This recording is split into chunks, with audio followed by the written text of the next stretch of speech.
Então nós vamos dar início ao nosso terceiro bloco aqui sobre inversão existencial. Queremos aprofundar um pouco mais sobre o parapsiquismo na juventude, como a gente pode ajudar o jovem a trabalhar o parapsiquismo quando ele aflora desde cedo, como é que é a experiência de vocês nesse sentido? Olha, o parapsiquismo ele é a ferramenta essencial para o contato com a multidimensionalidade que nós estávamos falando aí. Então, em tese, o inversor, a pessoa candidata a Invex, ou a pessoa mais promissora quanto a Invex, ela tem alguma pontinha de parapsiquismo, ou ela tem aquilo bem desenvolvido, ou ela sempre tem alguma coisa que permite que ela tenha esse vislumbre da multidimensionalidade. E é por isso que muitas vezes ela chega até nós. Chega com Conscienciologia, ela se interessa pelos fenômenos, se interessa pelas projeções consciência, saídas do corpo, que ela às vezes tem o fenômeno durante a adolescência. Mas tem muita gente que vivencia isso e tem medo. Ela tem receio daquilo que ela tem. Então ela começa a ver as consciências, as consciências extrafísicas, começa a ver os parentes que já dessomaram, descartaram o somo, né, ou já morreram. Ela começa a entender mais de energia, saber que aquela pessoa tem um caráter assim, aquela outra tem um caráter diferente, pela impressão das energias da pessoa. Então ela vive parapsiquismo e como não entende, às vezes aquilo pode levar a pessoa a ter um certo medo. Principalmente quando a família não compreende. É aquela criança que tem parapsiquismo, é aquela criança que sai do corpo, que diz que tem um amigo imaginário, e o pai e a mãe dizem, olha, isso é sonho, isso aí esquece, é pesadelo, isso é bobagem, você só sonhou. E os pais ficam morrendo de medo, os pais ficam temerosíssimos de que aquela criança tem alguma doença mental. E não raras vezes, muitas crianças vão parar em consultórios psiquiátricos porque os pais acham que a criança tem algum problema, algum distúrbio. E não, ela tem uma manifestação sadia do parapsiquismo. Então, se os pais também, junto aos jovens, mas os pais também nessas crianças, essas pessoas, nesses jovens púberes, começarem a entender mais sobre as manifestações parafisiológicas do parapsiquismo, nós vamos ter uma vivência mais natural do parapsiquismo, uma vivência mais plena, mais tranquila, né, sem recalques, e aí pode ter um desenvolvimento mais acelerado. Agora, por um outro lado, tem pessoas que já vivenciam o parapsiquismo, entendem daquilo, sabem que aquilo é um fato, não tem problema em admitir, não tem receio, mas vive à base dos altos e baixos da assedialidade. O Alexandre estava comentando há pouco tempo. Então a pessoa chega com altos e baixos de assédio. Ela vive, ora ela está bem, está muito bem, está amparada, sente os amparadores, está com a intenção positiva, ora ela entra no porão consciencial e aquilo potencializa a assedialidade de uma maneira muito grande. Então como ajudar esse jovem nessa condição, Sidney? Esse tem que entender como utilizar o parapsiquismo de uma maneira técnica. Ele tem que entender de estado vibracional, tem que entender como mobilizar as energias de uma maneira mais técnica, tem que começar a qualificar a manifestação do parapsiquismo, né, anotando, fazendo registros úteis, entendendo como é que o parapsiquismo dele funciona, fazendo a autopesquisa do parapsiquismo. Isso é muito sério. A pessoa entender, colocar no laptop, escrever aquilo que ela vive. E principalmente qualificar a intencionalidade dela. Porque na hora que ela melhora a intenção, melhora a cosmoética, ela começa a ficar mais afinizada aos amparadores e menos aos assediadores. Então ela fica mais estável nas emoções, ela começa a ter uma manifestação muito mais serena, muito mais equilibrada, ela tem uma manifestação mais linear e isso favorece ao desenvolvimento parapsíquico e a assistência de alto nível junto com o parapsiquismo e com os amparadores. Isso é o mais relevante aí no meu ponto de vista. Vocês acham, assim, de modo geral, do que vocês têm percebido aos jovens que chegam na inversão, que chegam na Sinvex, que o parapsiquismo foi um elemento, assim, prioritário, preponderante para essa chegada ou não necessariamente? Para muitos casos, acaba que esse é o fator predominante, sim. Né?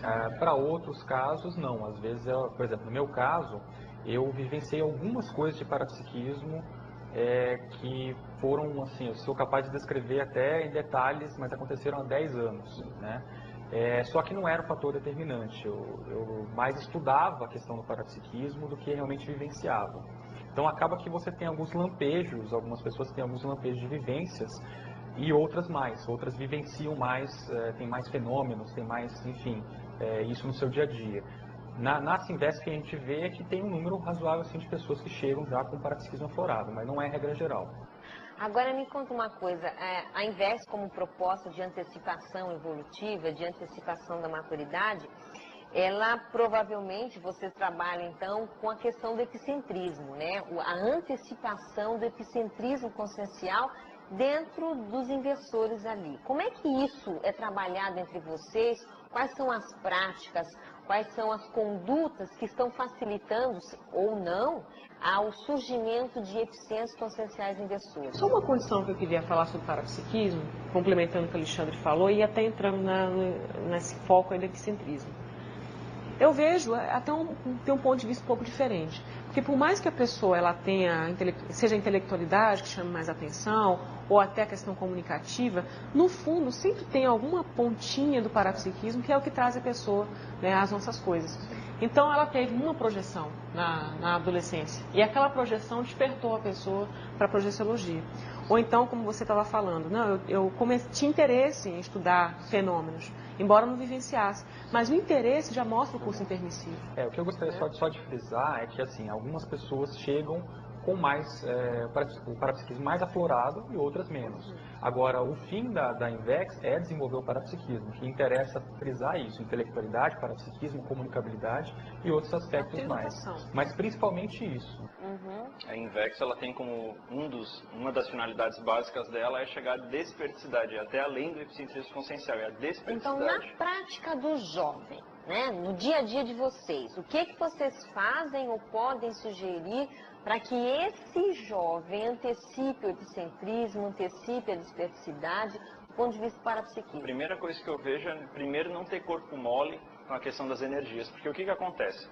Muita gente, eu pelo menos observo, chega na Sinvex, chega na conscienciologia em geral, se interessa por todos esses temas, acha a questão do parapsiquismo fantástico, só que não pratica.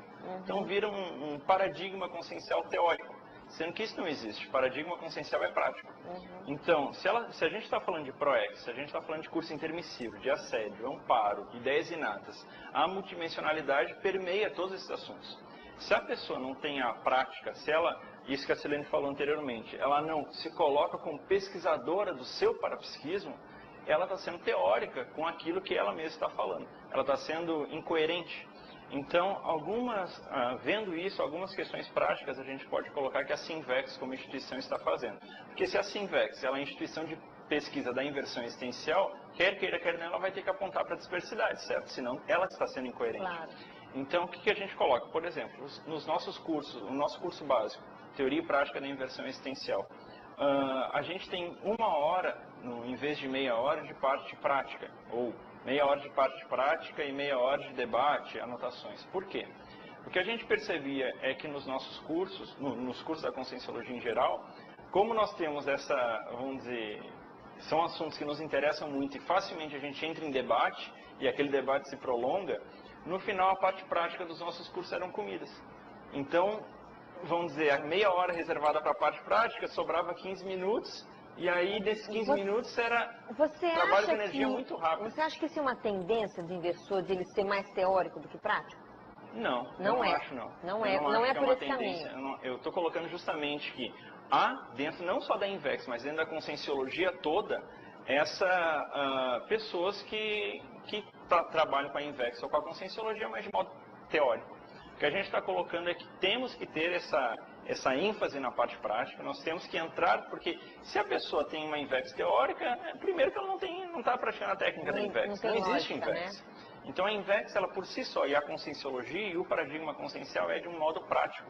Por exemplo, o jovem que está começando a praticar a técnica da INVEX, o primeiro trafal que ele tem é justamente a questão da inexperiência. Como ampliar esse grau de experiência sem, vamos dizer, entre aspas, tê-la? A primeira questão é a questão do parapsiquismo. Por quê? Se a pessoa começa a trabalhar com multidimensionalidade, trabalhar ombro a ombro com os amparadores, ela vai ganhar experiência muito mais rápido. Ela vai acelerar todo o processo de amadurecimento dela, porque ela vai começar a vivenciar experiências que ela ainda não teve, ela vai começar a ver processos assistenciais, ela vai começar a ver como que funciona essa questão da inter-relação energética, ela vai começar a entender mais de assédio, vai começar a entender mais de amparo, vai começar a entender de sinalética energética, vai começar a entender de esterilização de energia, assim. Então, o que ela vai ganhar de experiência é um troço violento. Então, é um modo, a intelectualidade, junto com o parapsiquismo, principalmente,